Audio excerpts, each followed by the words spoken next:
भीड़ में से एक आवाज़ निकलती है और वो एक आवाज़ होती है मीडिया के खिलाफ, मेन स्ट्रीम मीडिया के खिलाफ। उसी का मैं भी हिस्सा था, तो जाहिर सी बात है कि गालियों का शिकार मेरे को भी होना पड़ेगा। अगर सर बात करें तो क्या फील किया जब आप काम करने, अब कवरेज करने आए थे आंदोलन की? हाँ, मैं ऑफिशियली कवरेज करने के लिए ही गया था आंदोलन की।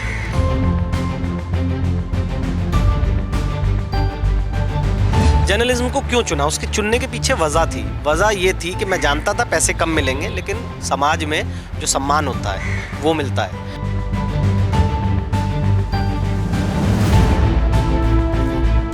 मेन स्ट्रीम मीडिया आप देख लीजिए, यहाँ पर गाजीपुर बॉर्डर पर आप बैठे हुए हैं, इतना बड़ा आंदोलन चल रहा है, कोई नज़र आ रहा है आपको?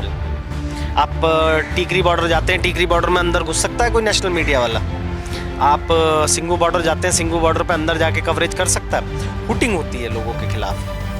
तो क्या मैं ये हुटिंग करवाने आया था अपने लिए? मैं गालियाँ खाने के लिए आया था इस पेशे में?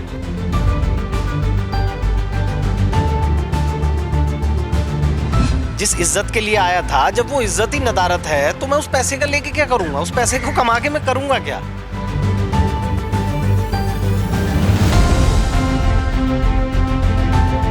एक इंस्टीट्यूशन जिसको आप बोलते हैं फोर्थ पिलर ऑफ डेमोक्रेसी, आज की तारीख में उसकी ये स्थिति हो चुकी है कि आप किसान आंदोलन भूल जाइए, आप सिंपल एक गांव में चले जाइए कहीं पे, वहां पे जाते ही लोग बाग ये बोलते हैं, अरे आ तो गए हो, रिकॉर्ड तो कर लोगे, चलाओगे थोड़ी तुम। पीछे से 4 आदमी आते हैं, गाली देते हैं आपको।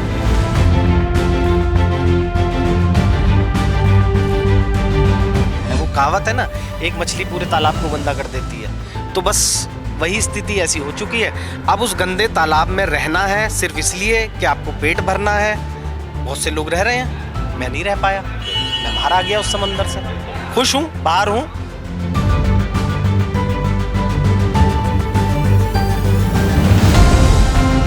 पैसा नहीं होगा, कुछ नहीं होगा, कोई इशू नहीं है, खुश हूँ। सबसे बड़ी बात है कि सुकून की, चैन की नींद आती है।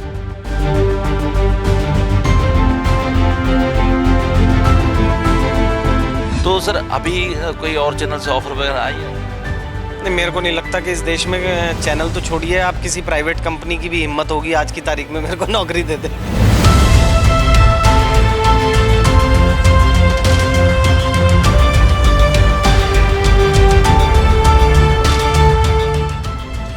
स्वागत है ਤੁਹਾਡਾ ਤੇ ਤੁਸੀਂ ਡੇਲੀ ਪੋਸਟ ਪੰਜਾਬੀ ਦੇਖ ਰਹੇ ਹੋ। ਮੈਂ ਹਾਂ ਸੁੱਖਾ ਖੇੜੀਵਾਲਾ, ਗਾਜੀਪੁਰ ਬਾਰਡਰ ਤੇ ਮੌਜੂਦ ਹਾਂ ਤੇ ਗਾਜੀਪੁਰ ਬਾਰਡਰ ਤੇ ਤੁਹਾਨੂੰ ਵੱਖੋ-ਵੱਖ ਇਨਸਾਨਾਂ ਦੇ ਨਾਲ, ਲੋਕਾਂ ਦੇ ਨਾਲ, ਸਮਾਜ ਸੇਵੀਆਂ ਦੇ ਨਾਲ ਮਿਲਵਾਉਣ ਦੀ ਕੋਸ਼ਿਸ਼ ਕਰਦੇ ਹਾਂ, ਉਹਨਾਂ ਨਾਲ ਗੱਲਬਾਤ ਕਰਨ ਦੀ ਕੋਸ਼ਿਸ਼ ਕਰਦੇ ਹਾਂ।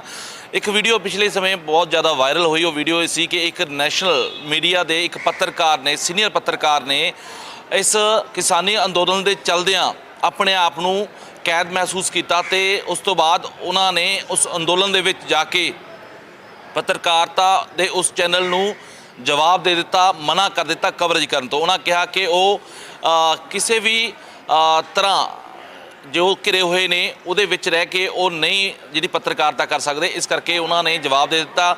ਦੱਸ ਦਈਏ ਕਿ ਮੀਡੀਆ, ਜੋ ਨੈਸ਼ਨਲ ਮੀਡੀਆ, ਲਗਾਤਾਰ ਇਲਜ਼ਾਮ ਲੱਗ ਰਹੇ ਨੇ, ਗੋਦੀ ਮੀਡੀਆ ਵੀ ਉਹਨਾਂ ਨੂੰ ਕਿਹਾ ਜਾਂਦਾ ਆ ਲੋਕਾਂ ਵੱਲੋਂ, ਪਰ ਅਸੀਂ ਇਹ ਚੀਜ਼ ਨਹੀਂ ਕਹਿੰਦੇ, ਪਰ ਕਿਤੇ ਨਾ ਕਿਤੇ ਇਹਨਾਂ ਨੂੰ ਲੱਗਿਆ ਤੇ ਇਹਨਾਂ ਨੇ ਜਿਹੜਾ ਹੈਗਾ ਉਸ ਚੈਨਲ ਨੂੰ ਅਲਵਿਦਾ ਕਹਿਤਾ। ਨੈਸ਼ਨਲ ਚੈਨਲ ਸੀ, ਨਾਂ ਨਹੀਂ लेना चाहते ਤੇ मिलवाने ਤੁਹਾਨੂੰ सर स्वागत है तुम्हारा।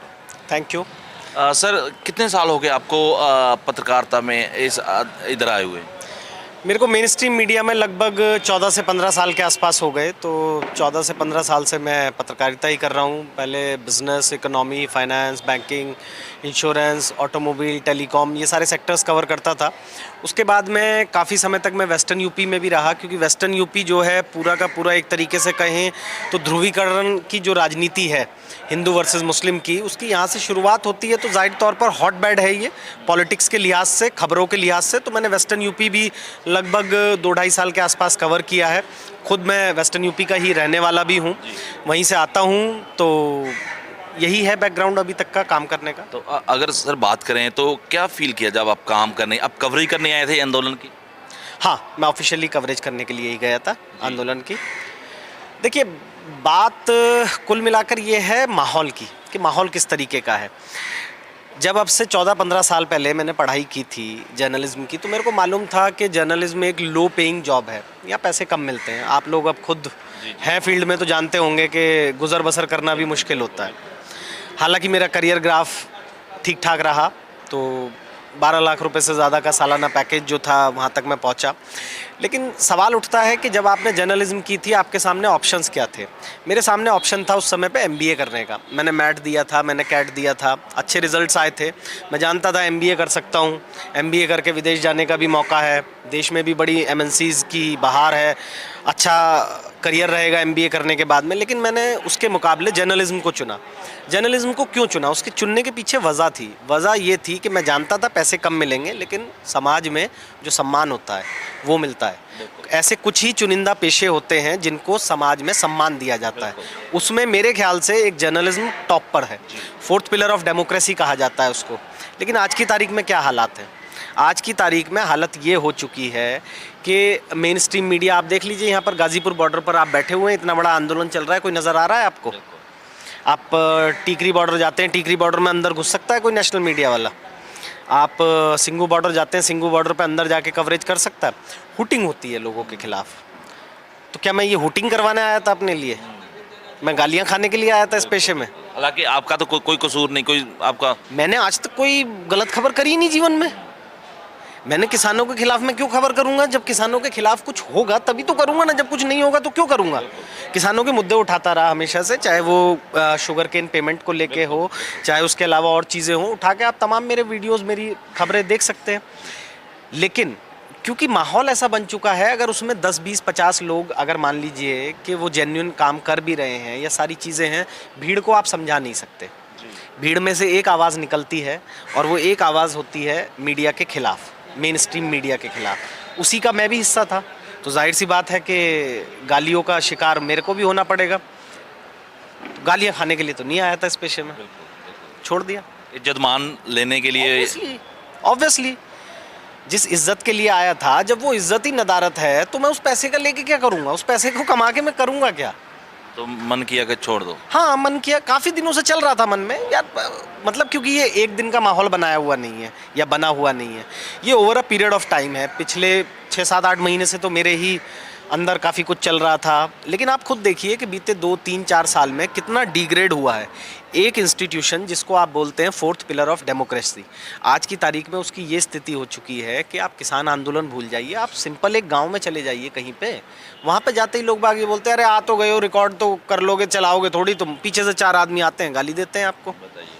तो आप क्या ऐसी स्थितियों में काम करना चाहेंगे? हो सकता है बहुत से लोग डर लगा रहता हो। नहीं, डर वर तो ठीक है। वैसे लोग जहाँ जाते हैं, जैसे आपने बोला सिंगू टिकरी, लोग हैं इकट्ठे हो जाते हैं, अक्सर वीडियो वायरल हुई है, आपने भी देखी है मैम, सबने। नहीं, वो सारी तमाम वीडियोस और लोगों की आई हैं सामने। अब ऐसा है कि पूरे मेन स्ट्रीम मीडिया की अगर आप बात कर लेंगे तो मेन स्ट्रीम मीडिया में 3, 4, 5 जो नीचे के पायदान के चैनल हैं, बिल्कुल नीचे वाले, उनको तो आप भी जानते हैं कि उनका तो एजेंडा होता है 2 किलोमीटर दूर खड़े होकर और किसी भी चीज़ को डिस्क्रेडिट करना, या किसी भी जो भी उनका अपना एजेंडा वो सुबह से लेके निकले हैं। लेकिन ऐसे भी तमाम चैनल्स हैं जो चीज़ें दिखाते हैं, करते हैं, लेकिन इस पूरे सिस्टम में एक ये समंदर बन गया है। उसी समंदर के अंदर सारी मछलियाँ हैं। वो कहावत है ना, एक मछली पूरे तालाब को गंदा कर देती है। तो बस वही स्थिति ऐसी हो चुकी है। अब उस गंदे तालाब में रहना है सिर्फ इसलिए कि आपको पेट भरना है। बहुत से लोग रह रहे हैं, मैं नहीं रह पाया, मैं बाहर आ गया उस समंदर से।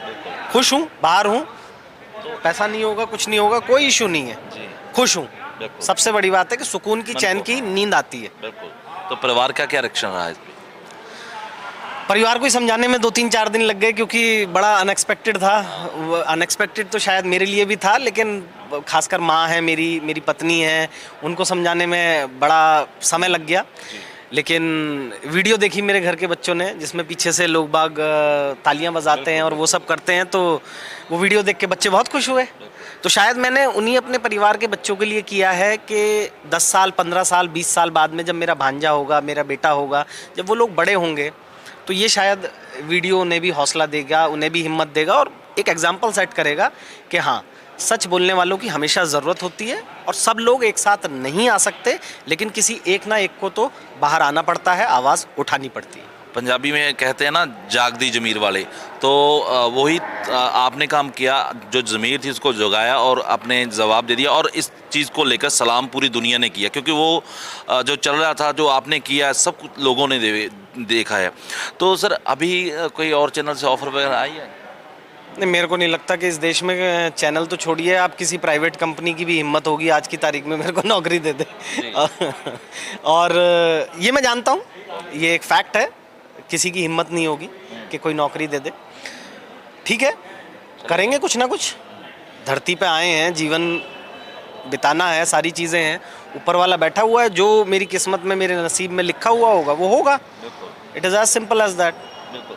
जी, आप बहुत अच्छे तरीके से जानते होंगे जो तस्वीर, किसानों की तस्वीर जो आपने देखी है, तो रियलिटी में वो तस्वीर क्या है जिसको देख करके आपने इतना बड़ा फैसला ले लिया? नहीं, वो कोई किसानों की एक तस्वीर देखने की मेरे को ज़रूरत नहीं है पर्सनली, क्योंकि मैं खुद एक किसान परिवार से आता हूँ, तो मैंने वो किसानों की हालत, वो सारी चीज़ें बचपन से देखी हैं। मैं बहुत थोड़ी सी ज़मीन है हमारे पास, मैं वहाँ पे जाके अपना खेती भी नहीं कर सकता कि उससे मैं अपना गुजर बसर कर लूँ। तो मैंने वो हालात देखे हैं, और शायद यही मजबूरी रही होगी कि नौकर शब्द नाम के आगे लगवाना पड़ता है, नौकरी करनी पड़ती है। तो ठीक है, कर रहे थे कि ठीक है, कुछ थोड़ा बहुत अपना गांव से होता है, थोड़ा बहुत नौकरी करते हैं, और मिडिल क्लास की एस्पिरेशन होती है, एक छोटा सा घर ले लिया, एक छोटी सी 10-12 लाख रुपए की गाड़ी ले ली, अपना सैटरडे संडे बाहर चले गए, मल्टीप्लेक्स में पिक्चर देख ली, मैकडी में एक बार खाना खा लिया, पिज़्ज़ा हट चले गए। लेकिन ये पिज़्ज़ा हट, मैकडी, मल्टीप्लेक्स, ये घूमना, ये गाड़ी, ये EMI, यार अगर इन सबको आप अपने ईमान के साथ में रख के तोलेंगे तो मेरे ख्याल से ईमान ज़्यादा बड़ा होता है। मैंने उसको चुना है, इन सबको छोड़ा है। तो सर, मैं पिछले महीने की बात बता रहा हूँ, कोई एक निजी चैनल था, बड़ा चैनल था, उसके पत्रकार और कैमरामैन की चैट लोगों ने पकड़ी, देखी, तो उन्होंने कहा जहाँ खाली जगह है, खाली लंगर है, खाली ट्राली हैं, उस पर कैमरा मारो। मतलब ऐसा कुछ सब कुछ लोगों ने देखा है, लोगों ने सब कुछ देखा है। प्रेस कॉन्फ्रेंस भी उस पर की गई थी कि ऐसा हुआ, ऐसा किया। मतलब एक कैसे मजबूर कर करके कवरेज करने के लिए अदारे भेजते हैं कि ऐसा नहीं दिखाना, ऐसा दिखाना, तो थोड़ा सा लगता तो है कि कैद में रह करके ऐसा काम होता है। नहीं, देखिए, मैं इस मामले में फिर से क्लैरिफाई कर दूं एक बार, जो मैंने आपसे कहा था ना, नीचे के बिल्कुल लोएस्ट लेवल के जो 2 4 5 इस तरीके से करते हैं, वहाँ पे होता है नहीं होता है, क्योंकि मैं उस सिस्टम का पार्ट नहीं हूँ, उन चैनल्स में मैंने काम नहीं किया कभी, तो मेरे को उनका मालूम नहीं। लेकिन जो मेन स्ट्रीम मीडिया है, वहाँ पे ऐसा कुछ नहीं होता कि आपको किसी एजेंडा के साथ में भेजा जाएगा या आपको ये कहा जाएगा आप ये दिखाइए या वो दिखाइए, ऐसा कुछ नहीं होता। लेकिन ओवरऑल माहौल क्या है, माहौल की जो मैंने आपसे बात की, पहले एक पत्रकार, मान लीजिए मसलन फॉर एग्जांपल एक प्रेस कॉन्फ्रेंस हो रही है किसी नेता की, अगर वहाँ पर 4 प्रोमिनेंट चैनल वाले नहीं पहुँचते थे तो नेता वेट करता था, नेता फ़ोन करवाता था, कब आएंगे लोग, वो सम्मान होता था आपका। आप उसके बदले में पैसे नहीं कमाते थे, आप वो सम्मान कमाते थे, लोग आपकी इज्जत करते थे। आज की तारीख में तो वो गायब है। मेन स्ट्रीम मीडिया की आप हालत देख लीजिए क्या हो चुकी है। तो जब आपको गालियां पड़ने लगे, आपको लोग हुटिंग करने लगे, आपको लोग भगाने लगे, गांव में आप एंटर नहीं कर सकते, शहर में आपके सामने हालात ऐसे हैं, तो ठीक है, आप अपनी ढपली बजाते रहिए अपने तरीके से, क्या कर सकते हैं उसमें। फिर आगे कुछ सोचा है आपने? अभी एक छोटा सा YouTube चैनल शुरू किया है, धीरे धीरे उसी पे वीडियोस वगैरह डालेंगे। संघर्ष है, लंबा है, हो सकता है साल भर चले। आज़ादी तो है। हाँ, वो है बिल्कुल, और बड़ा सुकून है। सबसे बड़ी बात है कि सुकून बहुत है। पैसे की दिक्कत है, आएगी होंगी चीज़ें, लेकिन ठीक है, यही जीवन है। जीवन अगर इतना सिंपल हो और आसान हो तो फिर तो हर कोई मज़े में जी ले। या सारी चीज़ें आपको आपके मन मुताबिक मिलती रहें तो फिर तो जीवन सबका मज़ेदार हो जाएगा। फिर तो कोई संघर्ष वाली बात ही नहीं है। फिर तो ना ये गाज़ीपुर बॉर्डर होना चाहिए था, ना ये किसान होने चाहिए थे, ना आपको यहाँ होना चाहिए था, ना मुझे यहाँ होना चाहिए था। सब लोग अपने अपने कंफर्ट जोन में जीते रहते। लेकिन कंफर्ट जोन से, उस कोकून से बाहर निकलना ही असल में ज़िंदगी है।